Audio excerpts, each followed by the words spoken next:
Hey guys, I decided to record this video from campus today since many of you haven't been here in a little while. It'll be, a little friendly reminder of your home away from home. So the first thing I want to talk about is the persuasive speech. I want to apologize because I didn't realize that I'd accidentally sent one section, two of the same emails, and the class we call the dark class didn't get their original email with my first video. So I'm sorry about that. I'm hoping that I corrected that earlier. I just sent a bunch of emails, or I sent an email with a bunch of information to you guys about the persuasive speech, speech number 3. Just a couple things I want to go ahead and reiterate, which you'll see again in the email itself, is that it's a 6 to 7 minute speech. Visual aid is not required, but if you choose to use one, that's fine. We're in a little bit of a different situation than we'd originally planned on because you're going to record your speeches and just upload them for me to watch.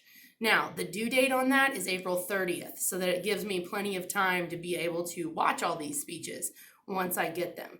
And we'll talk later about the procedure we're going to use to upload those speeches.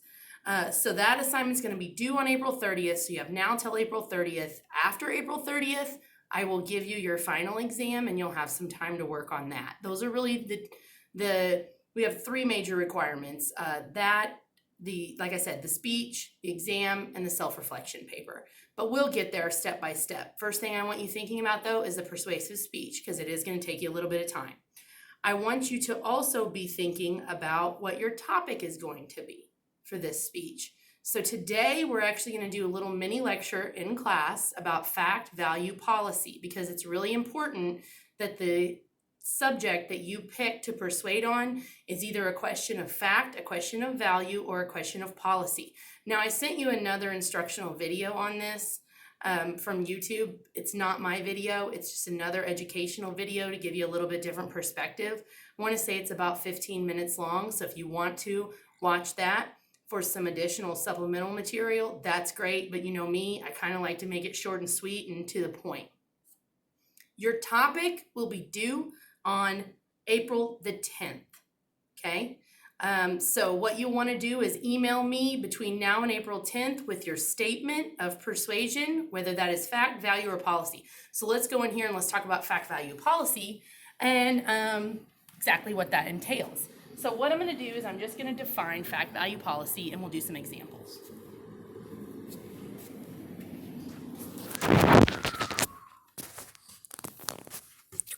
Welcome back in our old class, okay? I'm going to make this, like I said, really short and sweet, really quick. We'll come up here so you can see the board. Any persuasive speech is going to fall into either a claim of fact, a claim of value, or a claim of policy. A claim of fact is really simple. Whatever you talk about, it either is true or false, it exists or doesn't exist. So a perfect example of that was if someone did a persuasive speech on the moon landing was faked, right? So if that person wants to persuade that the moon landing was faked, then this is a question of fact because we're going to prove whether or not that is true or false, that the moon landing was indeed possibly faked, right?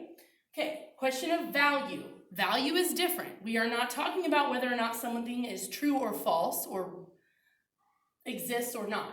A question of value is actually talking about whether or not a belief or an action is good or bad or right or wrong. So an example of that would be stem cell research is morally wrong. Many times, really the key here is that when you read questions of value, you a lot of times see key things like morally, wrong, good, bad. Usually this is written in that statement. I always find this pretty easy to pick up on. The last one is a question of policy.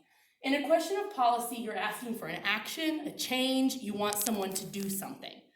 In these, we're really just talking about the mindset of people and what they're thinking. Here, we need something to actually happen. So, for example, if I say, not recycling should be illegal, obviously I'm implying there needs to be some kind of legislation or a change, and people need to do something or be required to do something. So again, those are our 3 examples. A persuasive speech is going to fall into one of these 3 categories: fact, value, or policy. It's totally up to you which you choose. And you can even take one topic and you can make it a question of fact or a question of value or a question of policy.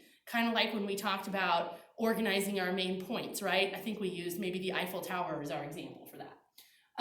The last thing I'm gonna do, actually for my cameraman, we're gonna do a little quiz here together. I'm gonna let my cameraman give the answers.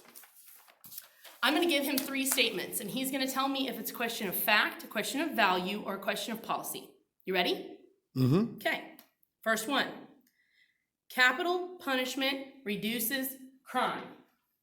Is it fact, value, or policy? That would be a fact.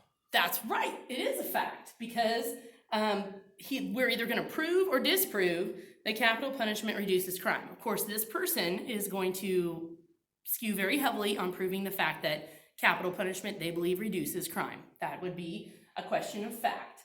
Next one. Electric cars should be given their own lane on the highway. I would say policy. Yes, it is a policy, because what we're saying here is that electric cars need to be given their own lane on the highway, which means that an action would have to happen. There would have to be some kind of state law, federal law, something in order to make that happen. So that falls into policy, and I think it's not going to be too difficult to figure out our third one then. And this is a little nod to Joe Exotic if anyone's watching Tiger King. Owning an exotic animal is wrong. Definitely value. Value. Now, I don't know if you believe it is right or wrong or how you feel about it, but yes, when we talk about something being right or wrong, that would be a question of value. Now, if we said it should be illegal to own an exotic animal, that would be a question of Policy. policy. That is correct.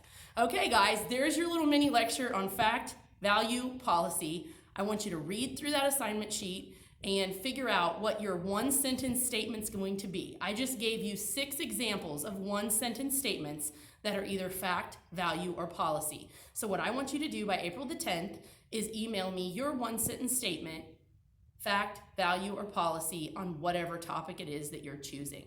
In the meantime, like I've said in my email, be sure you're reading the chapters on persuasion.